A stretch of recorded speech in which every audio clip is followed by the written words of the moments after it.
আমরা তো জানি ফ্ল্যাগশিপ লেভেলের ফোন ছাড়া আমরা কোনো কিছুকে পিকের রিমুভ করতে পারি না। আমি আপনাদের দেখাবো কিভাবে আপনার হাতে থাকা নরমাল ফোনটি দিয়ে চাইলেও সহজে কিভাবে পিকের কোনো কিছুকে রিমুভ করতে পারবেন। তার জন্য চলে আসতে হবে আপনার ফটোশপে। ফটোশপ অ্যাপসটি ওপেন করার পর নিচে দেখবেন এডিট বলে অপশন আছে, ওখানে একটা চাপ দিবেন। চাপ দেওয়ার পর 2 নম্বরে আসবেন। 2 নম্বরে আসার পর আবারও 2 নম্বরে ম্যাজিক ইরেজারে চাপ দিবেন। কিছুক্ষণ ওয়েট করুন। ওয়েট করার পর সিলেক্ট অপশন আসবে, সিলেক্ট করে দিবেন। আপনার সিলেক্ট হয়ে গেলে ইরেজারে চাপ দিবেন।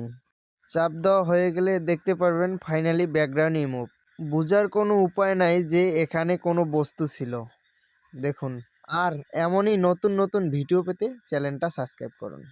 এই পর্যন্ত ভিডিওটা দেখার জন্য সবাইকে ধন্যবাদ। সবাই ভালো থাকবেন। আমরা তো জানি ফ্ল্যাগশিপ লেভেলের ফোন ছাড়া আমরা কোনো কিছুকে পিকের রিমুভ করতে পারি না। আমি আপনাদের দেখাবো কিভাবে আপনার হাতে থাকা নরমাল ফোনটি দিয়ে চাইলেও সহজে কিভাবে পিকের কোনো কিছুকে রিমুভ করতে পারবেন। তার জন্য চলে আসতে হবে আপনার ফটোশপে।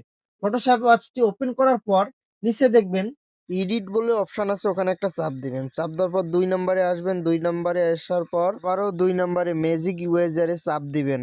কিছুক্ষণ ওয়েট করুন। ওয়েট করার পর সিলেক্ট অপশন আসবে, সিলেক্ট করে দিবেন। আপনার সিলেক্ট হয়ে গেলে ইরেজারে চাপ দিবেন।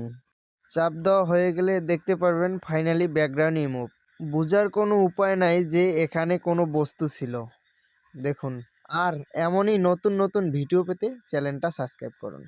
এই পর্যন্ত ভিডিওটা দেখার জন্য সবাইকে ধন্যবাদ। সবাই ভালো থাকবেন।